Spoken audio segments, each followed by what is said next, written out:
Hello welcome back to channel Sathya here. இன்றைக்கி நம்ம சேனலில் அகெயின் ஒரு ப்ரெக்னென்சி ரிலேட்டட் கண்டென்ட் தான். ஃபாலிகுலர் ஸ்டடி நீங்கள் அண்டர்கோ பண்ணும்போது வந்து போஸ்ட் ஒவ்யூலேஷன் நீங்கள் என்னெல்லாம் வந்து டேக் கேர் பண்ணிக்கிட்டீங்க, என்னெல்லாம் அவாய்ட் பண்ணீங்க ஃபுட் ஐட்டம்ஸில், எப்படி வந்து நீங்கள் ப்ரிகாஷியஸாக இருந்தீங்க, அந்த எக்ஸ்பீரியன்ஸ் வந்து ஷேர் பண்ணுங்கள். எங்களுக்கு வந்து ரொம்பவே ஹெல்ப்ஃபுல்லாக இருக்கும். Whoever is going through the follicular study அப்படின்னு சொல்லி கமெண்ட் செக்ஷனில் மென்ஷன் பண்ணி அவங்க கேட்டிருந்தாங்க. அவங்களுக்காக தான் இந்த எக்ஸ்க்ளூசிவாக இந்த வீடியோ வந்து நான் ஷேர் பண்ணுறேன். So if you are going through a follicular study you can watch this video further, else you can skip this video here. Okay, without getting delay, let's get into the video. So follicular study na enna, அந்த process என்னன்னு சொல்லி ஏற்கனவே ஒரு வீடியோல வந்து நான் share பண்ணிருக்கேன். அந்த வீடியோ நீங்க பார்க்கலாம். அந்த லிங்க் வந்து டிஸ்கிரிப்ஷன் பாக்ஸ்ல கொடுக்குறேன், செக் பண்ணி பாருங்க. அந்த வீடியோ பார்த்துட்டு இது பார்த்தீங்கன்னா வந்து நல்லாவே புரியும். ஸோ ஃபாலிகுலர் ஸ்டடி எக்ஸ்பீரியன்ஸ் பண்றவங்களுக்கு, அந்த கோ த்ரூ பண்றவங்களுக்கு தெரியும். டே 11, 12, 13 வந்து எக் ரப்சர் ஆச்சா இல்லையா அப்படின்னு வந்து ஸ்டடி பண்ணுவாங்க. எக் வந்து கரெக்டான சைஸ் இருக்கான்னு முதல்ல செக் பண்ணுவாங்க. கரெக்டான சைஸ் வந்ததுக்கு அப்புறம் நேச்சுரல் ரப்சர் ஆகுதா இல்லைன்னா வந்து ஹெச்சிஜி இன்ஜெக்ஷன் கொடுத்து ரப்சர் பண்ணுமான்றது வந்து பார்ப்பாங்க. ஸோ நேச்சுரலாக ரப்சர் ஆச்சு அப்படின்னா வந்து நீங்கள் ஒவிலேஷன் கிட் வச்சு நீங்கள் ட்ராக் பண்ணிக்கலாம். அதில் வந்து நீங்கள் உங்களோட யூரின் வந்து ட்ராப்ஸை கொடுக்கும்போது வந்து அங்கே பாசிட்டிவ் நெகட்டிவ்னு காமிக்கும். பாசிட்டிவ் இருந்துச்சுன்னா வந்து யூ ஆர் ஒவ்யூலேட்டட் அப்படின்னு சொல்லி. இது வந்து நான் யூஸ் பண்ணலை. I don't have any experience over this. So secondly, whoever is going through an HCG injection, எனக்கு வந்து HCG injection கொடுத்து தான் வந்து எக் வந்து ரப்சர் பண்ணாங்க. So on my day 13, I think in my second cycle, day 13 வந்து egg rupture பண்ணுறதுக்கு வந்து HCG இன்ஜெக்ஷன் வந்து கொடுத்துருந்தாங்க.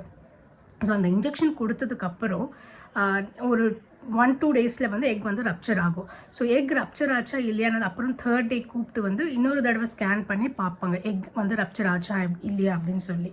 ஸோ அந்த என்னைக்கு வந்து நீங்கள் அந்த HCG இன்ஜெக்ஷன் எடுத்துக்கிறீங்களோ அந்த நெக்ஸ்ட் டேலேருந்து வந்து போஸ்ட் ஒவ்யூலேட்டட் அப்படின்னு வந்து டே கவுண்ட் வந்து வச்சுப்பாங்க. DPO 1, டேஸ் பாஸ்ட் ஒவ்யூலேஷன் 1, 2, 3, 4 அப்படின்னு சொல்லி. So when I go for an HCG injection, அதுக்கப்புறம் வந்து எனக்கு அந்த ப்ரெக்னன்சி சிம்டம்ஸ் வந்து அப்படியே இருந்தது.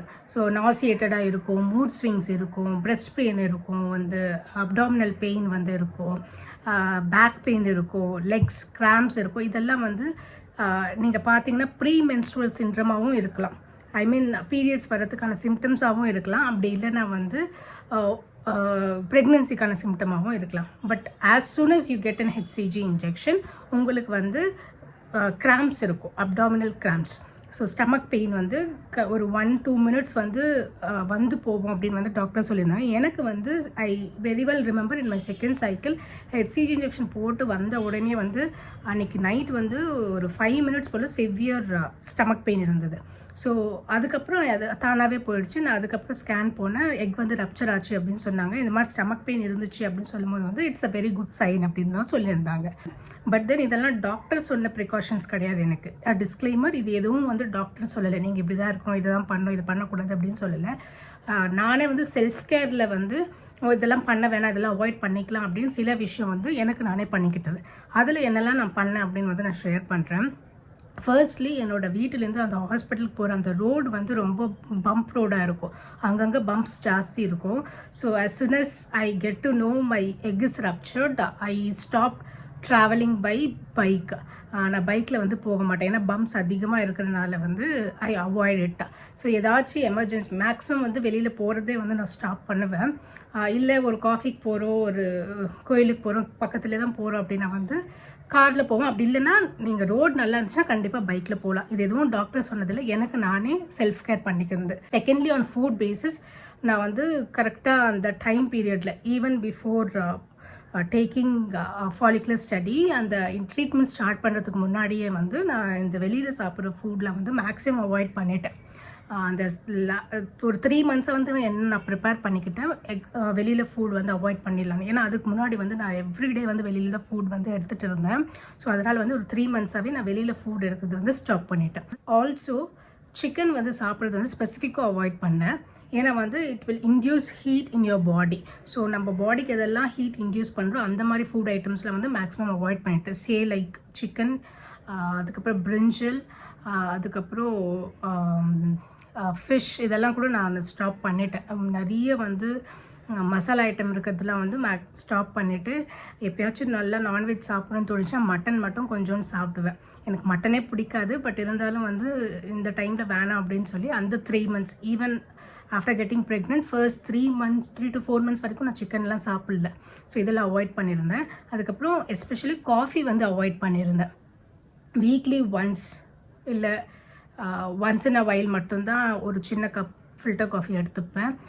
டெய்லி குடிக்கிறதெல்லாம் அவாய்ட் பண்ணிட்டேன். அண்ட் தென் நிறைய வாட்டர் வந்து எடுத்துக்கணும், நல்லா உங்களை ஹைட்ரேட்டடாக வச்சுக்கணும்.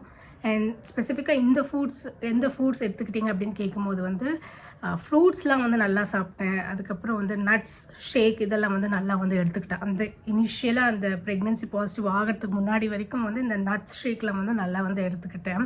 ஃப்ரூட்ஸ் நல்லா எடுத்துக்கிட்டேன். ஹைட்ரேட்டடாக இருந்தேன். நல்ல ஃபுட் வந்து சாப்பிட்டுட்டு இருந்தேன். ஸ்பெசிஃபிக்காக காஷியஸாக அவாய்ட் பண்ணது இந்த ஹீட் இன்டியூஸ் பண்ணுற அந்த ஐட்டம்ஸ் மட்டும் அவாய்ட் பண்ணியிருந்தேன். So when we talk about travel, அந்த எக் ரப்சர் ஆச்சு அப்படின்னு சொன்ன உடனே வந்து அன்னையிலேருந்து நெக்ஸ்ட் உங்களுக்கு பீரியட்ஸ் வர வரைக்கும் வந்து அந்த பீரியட் ஆஃப் டைம் வரைக்கும் நான் எங்கேயும் லாங் ட்ராவல்ஸ் எதுவும் பிளான் பண்ணலை. என்ன கூட அப்போ வந்து ஆஃபீஸ்க்கு வந்து கூப்பிட்டுருந்தாங்க. ஸோ வீக்லி ட்வைஸ் வரணும் அப்படின்னு சொல்லி. பட் நான் வந்து இந்த மாதிரி ட்ரீட்மெண்ட்டில் இருக்கேன் அப்படின்னு சொல்லி வந்து அதுவும் அவாய்ட் பண்ணிட்டேன். ஏன்னா வந்து நான் இங்கேருந்து ஆஃபீஸ் போகணுன்னா வந்து ஒரு 2 பஸ் வந்து ஏறி இறங்கணும். ஸோ எக் ரப்சர் ஆனதுக்கப்புறம் எப்போ அது ஃபார்ம் ஆகும்னு நம்மளுக்கு தெரியாது. ஸோ அந்த டைமில் வந்து நம்ம ஏறி இறங்கிட்டு ஸ்ட்ரெஸ்டாக இருக்கிறது வந்து எந்த அளவுக்கு வந்து ஓகேவாக இருக்கும்னு எனக்கு தெரியல. அதனால் வந்து நான் ஸ்பெசிஃபிக்லி அதை வந்து நான் அவாய்ட் பண்ணேன். நாட் ஓன்லி ஃபார் ஆஃபீஸ், எதுவும் எந்த ட்ராவல் பிளான்ஸ், எந்த ட்ரிப் பிளான்ஸ் கூட நான் வந்து பண்ணலை. அந்த especially after ovulation till your next periods or your pregnancy getting positive, அது வரைக்கும் எதுவும் வந்து நான் பிளான் பண்ணலை. So as soon as you are getting closer to your next period date, be very very careful, be very meticulous in what you are consuming. And then இந்த daily வந்து அந்த check பண்ணுறது, இந்த 11DPO 12DPOலேருந்து வந்து pregnancy kit வந்து check பண்ணுறது, அதெல்லாம் பண்ணாதீங்க. அதெல்லாம் நான் பண்ணேன், ரொம்ப அப்சஸ்டாக இருந்தேன். அதனால் நான் ரொம்பவே டென்ஸ்டாக, ரொம்ப ஸ்ட்ரெஸ்ட் அவுட்டாக இருந்தேன். ஸோ அதை வந்து பண்ணாமல் இருக்கிறது வந்து உங்களுக்கு தான் நல்லது. கரெக்டாக அந்த பீரியட் டேட் மிஸ் ஆனதுக்கப்புறம் வந்து ஒரு 5 days கேப் விட்டு கூட நீங்கள் செக் பண்ணலாம், இல்லைனா 31st day கூட செக் பண்ணலாம். And in case on 30th day or 31st day you are seeing a faint line along with any spotting or abdominal pain or especially அப்டமல் pain, இந்த அடிவயிறு வலிக்குது அப்படின்னு சொல்லுவாங்க இந்த பீரியட்ஸ்க்கு வர அந்த மாதிரி பெயினோ இல்லை சிவியர் பேக் பெயினோ இருந்துச்சுன்னா மட்டும் கண்டிப்பாக வந்து ஹாஸ்பிட்டல் போங்க. ஏன்னா சில பேர் வந்து ப்ரெக்னென்சி டெஸ்ட்டில் வந்து பாசிட்டிவ் வந்ததுக்கப்புறம் ஒரு 45th day 48th day போகலாம் ஹாஸ்பிட்டலுக்கு. வீட்டில் பெரியவங்க அப்படி சொல்லுவாங்க, 48th day அப்படி போங்க அப்படின்னு. 30th day 31st day அந்த மாதிரி நீங்கள் வந்து ஏதாச்சும் ஃபெயிண்ட் லைன் பார்க்குறீங்க along with any red flags like abdominal pain or back pain especially, நீங்கள் வந்து கண்டிப்பாக ஹாஸ்பிட்டல் போங்கன்றது தான் என்னோட personal suggestion. So that in case pregnancy வந்து கொஞ்சம் வீக்கராக இருந்தாலும் அவங்க வந்து சப்ளிமெண்ட்ஸ் கொடுத்து வந்து அது ஸ்ட்ராங்கராக ஆக்க வந்து ஹெல்ப் பண்ணுவாங்க. இந்த medical supplements like progesterone, Susten இதெல்லாம் கொடுத்து வந்து அந்த ப்ரெக்னென்சி வந்து ப்ரோக்ரஸ் ஆக, நல்லபடியாக ப்ரோக்ரஸ் ஆக வந்து ஹெல்ப் பண்ணுவேன். அண்ட் மோஸ்ட் இம்பார்ட்டன்ட்லி ரொம்ப ஸ்ட்ரெஸ்ட் அவுட்டாக இருக்காதிங்க, ரொம்ப அப்சஸ்டாக இருக்காதிங்க. I can totally feel you what you are going through because I have been there. But அவ்வளோ அப்சஷனாக இருக்கும்போது வந்து ரொம்ப ஸ்ட்ரெஸ் ஆகிடுவீங்க. அதுவே வந்து உங்களோட ப்ரெக்னென்சியை வந்து ஹாப்பி ப்ரெக்னென்சியாக, ப்ரோக்ரெசிவ் ப்ரெக்னென்சியாக வந்து கன்வெர்ட் பண்ணுறதுக்கான சான்சஸ் வந்து கம்மியாகிடும். இந்த சைக்கிள் இல்லைன்னா அடுத்த சைக்கிளில் கண்டிப்பாக அது ஆகும். அதுக்குன்னு வந்து ரொம்ப ஸ்ட்ரெஸ்டாக, ரொம்ப அப்சஸ்டாக இருக்காதிங்க. எக்ஸ்டர்னல் ப்ரெஷர் வந்து எடுத்துக்காதீங்க. சுற்றி இருக்கிறவங்க ஏதாச்சும் ஒன்று சொல்லிட்டு தான் இருப்பாங்க. But don't take it your heart. You believe in your medicines, you believe in your treatment and be positive. That is at most important. இது ஏன் நான் மறுபடியும் சொல்கிறேன், நான் I fail to do that. It led to so much of stress and so much of consequences. அதனால தான் சொல்கிறேன், ரொம்ப ஸ்ட்ரெஸ்ட் அவுட்டாக, ரொம்ப அப்சஸ்டாக வந்து எஸ்பெஷலி இருக்காதீங்க. Hope everything goes well to whoever வாட்சிங் this video. Thank you. Meet you in the next video. By.